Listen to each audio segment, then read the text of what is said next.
اور بالخصوص جو ٹاپک ہے، جو عنوان ہے، وہ ہے پاکستان کل اور آج.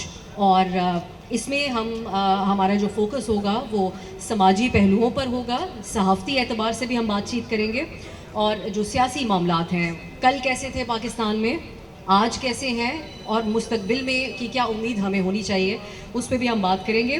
اور میں کیونکہ فیوچرسٹ ہوں، مستقبل پسند انسان ہوں، میری کوشش رہے گی کہ زیادہ تر حصہ ہم مستقبل کے بارے میں بات کریں. لیکن جب ہم مستقبل کے حوالے سے بات کرتے ہیں تو ماضی کے اور کئی دفعہ تلخ جو ہماری یادیں ہیں ماضی کی، ان کا حوالہ دینا بہت لازم ہوتا ہے، تو وہ بھی ضرور ہوگا اس سیشن میں.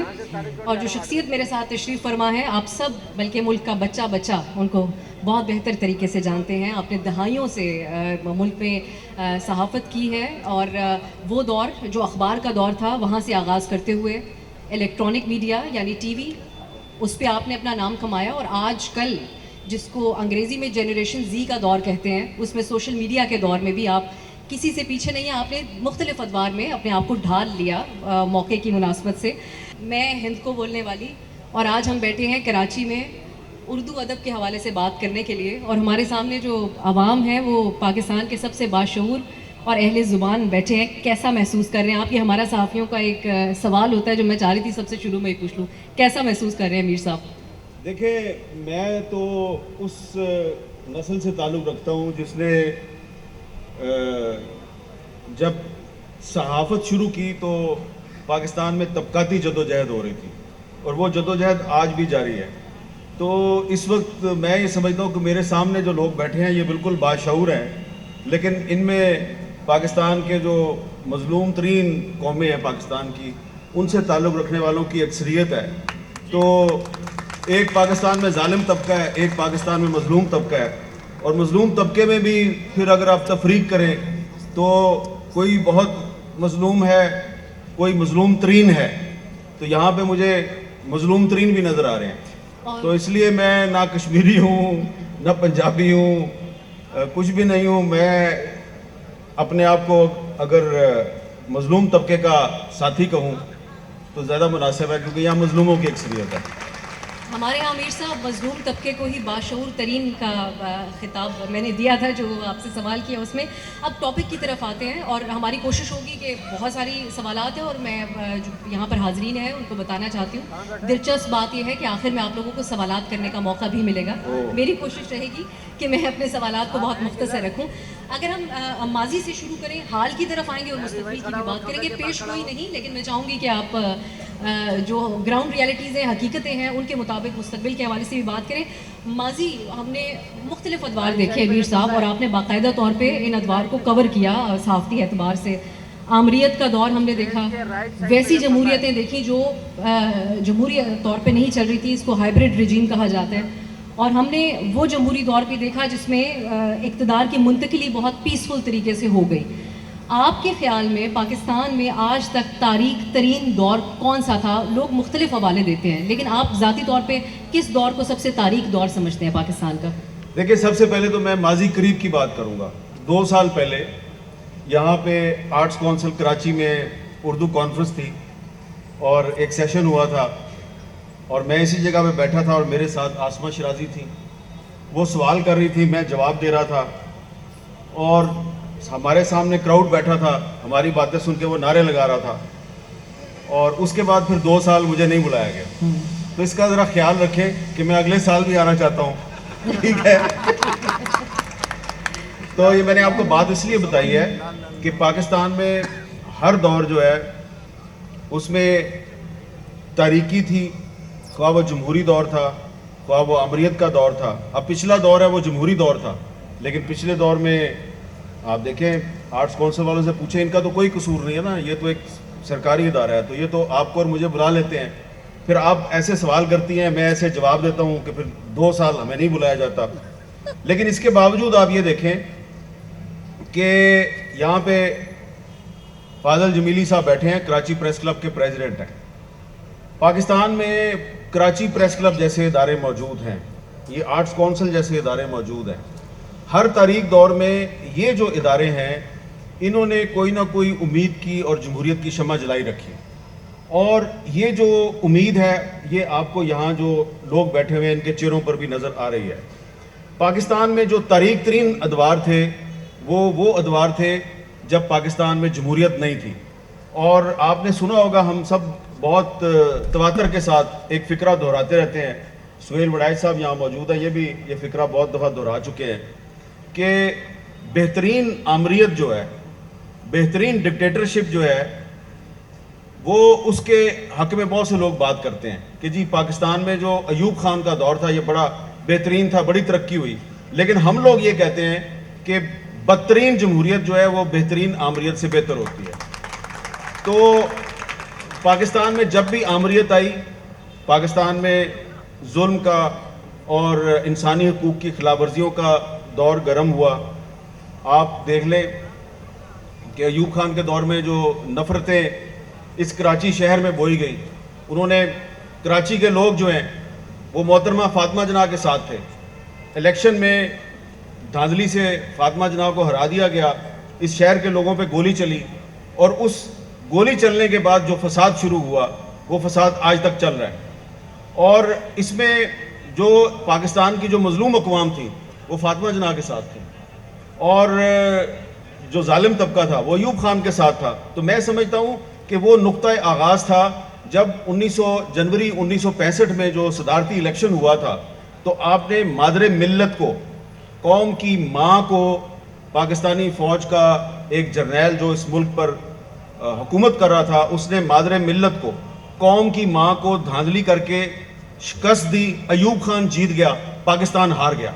تو وہ ایک انتہائی سیاہ ترین دور تھا, اور اسی دور میں جو نفرتیں پیدا ہوئیں اس سے بعد میں ملک کا ایک حصہ آپ سے علیحدہ ہو گیا. اور اس کے بعد اسی دور میں بلوچستان میں ظلم و ستم کا آغاز ہوا, اور اس کے بعد جنرل ضیاء الحق کا دور آیا, تو سندھ میں ایک بہت بڑا جو ظلم ہے اس کے دور کا آغاز ہوا. اور اسی دور میں آپ دیکھ لیں کہ سیاچن کی چوٹیاں بھی چلی گئیں. تو آپ دیکھیں کہ ملک فیروز خان نون جو ہے وہ ایک بڑا کمزور پرائم منسٹر تھا, لیکن اس کے دور میں ستمبر 1958 گوادر پاکستان کا حصہ بنا. ایک انتہائی کمزور پرائم منسٹر تھا ملک فیروز خان نون, اس کے دور میں گوادر پاکستان کا حصہ بنا, اور ستمبر میں اس نے گوادر کو پاکستان کا حصہ بنایا, اور اکتوبر میں مارشل لا لگایا گیا اور اس پہ کرپشن کا الزام لگا کے اس کی حکومت برطرف کر دی گئی. تو ایک کمزور اور ایک کرپٹ جمہوریت جو ہے اس نے پاکستان کی ٹیریٹری میں اضافہ کیا, گوادر کو پاکستان کا حصہ بنایا, اور ایک بہت مضبوط فوجی حکمران یحییٰ خان, اس کے دور میں آپ کا آدھا ملک آپ سے علیحدہ ہو گیا. ایک اور مضبوط فوجی حکمران جنرل ضیاء الحق, اس کے دور میں سیاچن کی چوٹیاں آپ سے چھین لی گئیں, کارگل بھی آپ سے چلا گیا. تو جب بھی اس ملک میں ڈکٹیٹرشپ آتی ہے تو پاکستان میں ٹوٹ پھوٹ ہوتی ہے. آپ پاکستان کا جغرافیہ ہے وہ بدل جاتا ہے. جب بھی اس ملک میں کوئی کرپٹ یا کمزور سیاستدان جو ہے وہ حکمران بنتا ہے تو ٹھیک ہے, ہم اس میں بڑی تنقید کرتے ہیں, لیکن آپ کا جو جغرافیہ ہے اس میں اضافہ جمہوریت وار میں ہوتا ہے, اور آپ کا جو جغرافیہ ہے اس میں کمی اس وقت ہوتی ہے جب ڈکٹیٹرشپ کی اس ملک میں حکومت ہوتی ہے. اس لیے ہر ڈکٹیٹرشپ کا دور اس ملک میں سیاہ دور ہے, اور کرپٹ جمہوریت جو ہے اس میں ہم تنقید ضرور کرتے ہیں, لیکن کرپٹ جمہوریت میں کوئی نہ کوئی امید کی شمع جو ہے وہ جلتی رہتی ہے. تو اس جمہوریت پہ تنقید کر کے ہم نے اسی کو بہتر بنانا ہے, ہم نے واپس ڈکٹیٹرشپ کی طرف نہیں جانا. میر صاحب, کیا وجہ ہے کہ یہ جو اتنے طاقتور لوگ ہیں یہ سمجھتے ہیں کہ یہ ملکی معاملات اور مسائل کو حل کر سکتے ہیں؟ آپ کئی عرصے سے اس بات پہ غور کرتے آئے ہوں گے, اور کانفیڈنس بھی قابل دید ہوتا ہے. چند دن پہلے ہمارے پاکستان کی عوام کو بتایا گیا, اس سے پہلے ہم نے دیکھا ہے کہ تاریخ لکھنے والے مختلف قسم کی تاریخ بھی لکھتے ہیں, کہیں پر تاریخ کو مسخ کرنے کی بھی کوشش کی جاتی ہے, لیکن کئی دفعہ بہت طاقتور لوگ بھی ایک بیانیہ بناتے ہیں. جیسا چند دن پہلے ہم نے سنا کہ 71 کی جنگ سیاسی شکست تھی, اس پہ کیا کہیں گے آپ؟ دیکھیں, معذرت کے ساتھ عرض ہے کہ 71 کی جنگ اگر سیاسی شکست تھی تو ڈھاکہ کا جو پلٹن میدان ہے اس میں سرنڈر کرنے والا جنرل نیازی کیوں تھا, کوئی سیاستدان کیوں نہیں تھا؟ ٹھیک ہے, تو اس کا میں اتنا ہی جواب دوں گا. اور اگر مزید جنرل باجوہ صاحب جو ہیں ان کو پاکستان کی سیاسی تاریخ میں اگر دلچسپی ہے اور کوئی کتاب پڑھنے کا شوق ہے تو ان کو چاہیے کہ ایک سابق D G I S P R ہیں بریگیڈیئر اے آر صدیقی صاحب, کراچی میں رہتے تھے. ان کی کتاب 2-3 سال پہلے شائع ہوئی ہے, آکسفورڈ پریس نے شائع کی ہے, جنرل یحییٰ خان کے بارے میں. وہ کتاب پڑھے. اس کتاب میں وہ یحییٰ خان کے پریس سیکرٹری تھے بریگیڈیئر اے آر صدیقی صاحب. انہوں نے اس میں لکھا ہے کہ جب 1970 کا الیکشن ہو رہا تھا اور رزلٹ آ رہے تھے اور پی ٹی وی پہ رزلٹ نشر ہو رہے تھے تو رات لیٹ نائٹ 2-2:30 بجے یحییٰ خان صاحب پریشان ہو گئے کہ یہ کیا ہو رہا ہے. شیخ مجیب جیت رہا ہے ایسٹ پاکستان سے, پیپلز پارٹی جیت رہی ہے ویسٹ پاکستان سے. تو انہوں نے اپنے اے ڈی سی کو کہا کہ جنرل عمر سے بات کراؤ. تو اے ڈی سی نے جنرل عمر سے بات کرائی. انہوں نے کہا عمر, یہ جو تم نے پولیٹیکل پارٹیز میں پیسے بانٹے تھے وہ پیسوں کا کیا ہوا؟ یہ تو وہ جیت رہے ہیں جنہوں نے پیسے نہیں لیے, اور جنہوں نے پیسے لیے تھے وہ کدھر گئے؟ ان کو تو سیٹیں نہیں مل رہی. تو اس کے پاس کوئی جواب نہیں تھا. تو اس نے کہا پھر اچھا اب 2-3 دن کے بعد جو صوبائی اسمبلیوں کا الیکشن ہے تو اس میں ٹیبل کو ٹرن کرو. ٹھیک ہے جی. تو باجوہ صاحب کو چاہیے کہ وہ بریگیڈیئر اے آر صدیقی سابق D G I S P R ہیں, ان کی گواہی ہے, وہ کتاب پڑھ لیں تو ان کو پتہ چلے گا کہ 1970 کا جو الیکشن تھا اس الیکشن کو انفلوئنس کرنے کے لیے آپ نے جنرل عمر صاحب کی سربراہی میں ایک سیل بنایا. اس نے پیسے بانٹے اور دھاندلی کی کوشش کی. دھاندلی کی کوشش کامیاب نہیں ہوئی. آپ کو پتہ ہے یہ جنرل عمر صاحب کون ہیں؟ یہ جنرل غلام عمر صاحب جو ہیں یہ ہمارے عظیم انقلابی رہنما اسد عمر صاحب کے والد گرامی ہیں. دونوں رہنماؤں کا نام آپ لے لیں گے امیر صاحب. تو اس میں نے بس یہی عرض کرنا ہے کہ ہمیں, میرا مقصد جو ہے وہ اسد عمر صاحب کو ڈیگریڈ نہیں کرنا, کیونکہ اپنے والد صاحب کے گناہوں کا ذمہ دار وہ نہیں ہے. کیونکہ محمد زبیر صاحب جو ہے وہ پی ایم ایل این میں ہیں اور اسد عمر صاحب جو ہے وہ پی ٹی آئی میں ہیں. تو زبیر صاحب کا نام میں نے لے لیا جی, وہ مسلم لیگ نون میں ہیں. تو اب صورتحال یہ ہے کہ وہ سیاسی شکست آپ کہہ سکتے ہیں, لیکن وہ جنرل ایوب خان کی پالیسیوں کا تسلسل تھا. اور یہاں پہ اگر فاطمہ حسن صاحبہ بیٹھی ہوں تو ان کے انکل تھے جسٹس ابراہیم صاحب, ایوب خان کے وزیر قانون تھے. تو فاطمہ حسن صاحبہ نے, ڈاکٹر فاطمہ حسن صاحبہ نے جسٹس محمد ابراہیم صاحب کی ڈائریز کو پبلش کیا ہے, اور ان ڈائریز میں جسٹس ابراہیم صاحب کا وہ ریزگنیشن, وہ استعفیٰ بھی موجود ہے کہ جب ایوب خان نے 1962 میں اس ملک پر صدارتی نظام مسلط کرنے کی کوشش کی تو جسٹس ابراہیم جو وزیر قانون تھے انہوں نے صدر ایوب کو اپنا استعفیٰ لکھ کے دیا, اور اس میں لکھا کہ یہ آپ کا صدارتی نظام اس ملک کو توڑ دے گا, اس لیے میں اس ملک کو توڑنے کے گناہ میں شریک نہیں ہوں گا, لہذا میرا استعفیٰ قبول کیجئے. اور جسٹس ابراہیم بنگالی تھے, تو بنگالیوں نے پاکستان نہیں توڑا, یہ ہمارے جرنیلوں نے پاکستان توڑا. تو اگر آپ نے کسی سیاستدان پہ اگر آپ نے الزام لگانے ہیں تو ایویڈنس لے کے آئے نا پہلے. آپ ایویڈنس تو ہے نہیں آپ کے پاس. لیکن میر صاحب کچھ کوتاہیاں تو سیاستدانوں سے بھی اس ملک کی تاریخ میں ہوئی ہوں گی, کیونکہ آج نوبت یہاں پر پہنچ گئی ہے کہ نوجوان نظام کے اوپر سوال اٹھا رہے ہیں. بہت سے جو نوجوان ہیں وہ ڈیبیٹ کرتے ہیں کہ کیا جمہوریت پاکستان جیسے ملک کے لیے ہے بھی یا نہیں, اور اس کو مزید اس آگ میں تیل کا کام کرتی ہے معروف ترین لیڈران کی گفتگو, جن میں چند دن پہلے یہ کہا گیا, سوال اٹھایا گیا ملک کے معروف لیڈر کی طرف سے کہ کیا یہ صدارتی نظام کیا بہت ہی بہتر نظام نہیں ہے, اور مثال پھر اس میں دی جاتی ہے چین کی, ترکی کی اور اس قسم کے ممالک کی جہاں پر صدارتی نظام ہے. اب آپ نے ایک ایسا سوال کیا کہ اس کا جواب جو ہے وہ بہت سے لوگوں کو پسند نہیں آئے گا. میں سمجھتا ہوں کہ آج بھی جن لوگوں نے ایوب خان کے صدارتی نظام سے سبق نہیں سیکھا, جس کی وجہ سے پاکستان توڑنے کی بنیاد ڈالی گئی, جس کے دور میں مادر ملت کو شکست دے کر ایک فوجی صدر کو جتوایا گیا, وہ صدارتی نظام تھا نا. تو اگر آپ نے سبق نہیں سیکھا, پرویز مشرف کا دور کیا تھا؟ صدارتی دور تھا نا. جنرل ضیاء اللہ کا دور کیا تھا؟ صدارتی دور تھا. یحییٰ خان کا دور بھی صدارتی دور تھا. تو صدر صاحب جو ہوتے ہیں وہ جب طاقت کا سرچشمہ بنتے ہیں تو پاکستان کی مظلوم اقوام کی بڑی کمبختی آتی ہے. تو اس لیے میں یہ اس کو سادہ زبان میں یہ کہوں گا کہ صدارتی نظام کی بات وہ لوگ کرتے ہیں جو پاکستان میں صرف ایک صوبے کی حکومت چاہتے ہیں, جو یہ چاہتے ہیں کہ پاکستان میں سندھیوں کی, بلوچوں کی, پختونوں کی اور جو دیگر مظلوم اقوام ہیں ان کی نمائندگی نہ ہو, کیونکہ جو سب سے بڑا صوبہ ہے پھر اسی کی حکومت ہوگی نا. سب سے بڑے صوبے سے سب سے زیادہ ووٹ آئیں گے اور اسی صوبے کا نمائندہ جو ہے وہ صدر بنے گا. تو پاکستان جو ہے اس کو صدارتی نظام نہیں بچا سکتا. پاکستان کو یہ 1973 کا آئین ہی بچائے گا. یہ پاکستان کی واحد متفقہ دستاویز ہے. لیکن جو آپ نے بات کی وہ بڑی امپورٹنٹ ہے کہ بہت سی جمہوری حکومتوں کے ادوار میں بھی ایسے واقعات پیش آئے کہ آج جو ورلڈ ڈیموکریسی انڈیکس ہے اس میں پاکستان کا نمبر ہے 104واں 104 آؤٹ آف 167.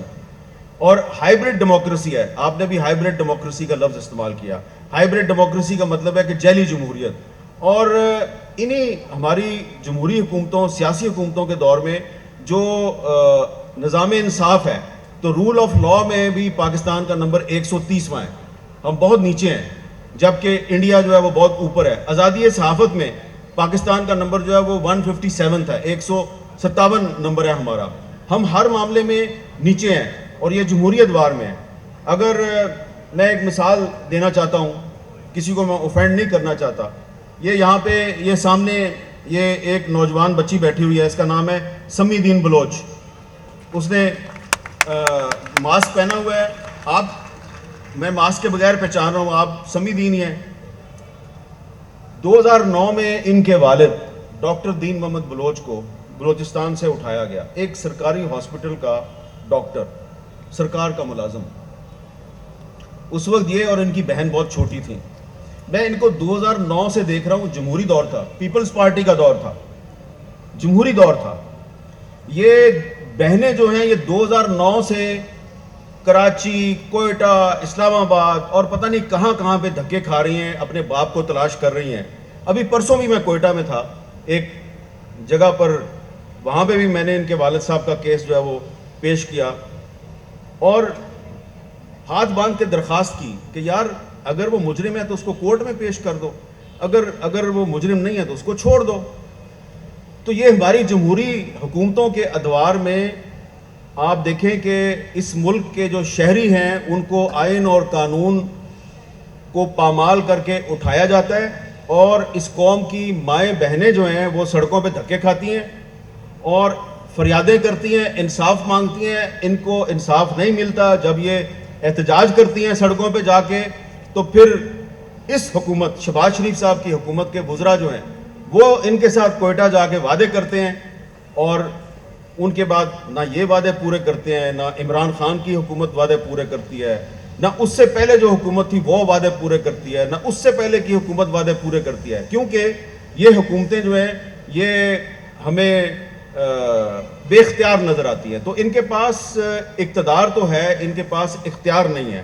اس لیے کہ جو پاکستان کی جو سیاسی جماعتیں ہیں یہ اپنے آپ کو جمہوریت پسند کہتی ہیں, لیکن ان سیاسی جماعتوں کے اندر جمہوریت نہیں ہے. جب تک یہ اپنے اندر جمہوریت نہیں لے کے آئیں گے تو یہ جو آمریت کی طاقتیں ہیں اور جمہوریت دشمن طاقتیں ہیں یہ ان کا مقابلہ نہیں کر سکتی.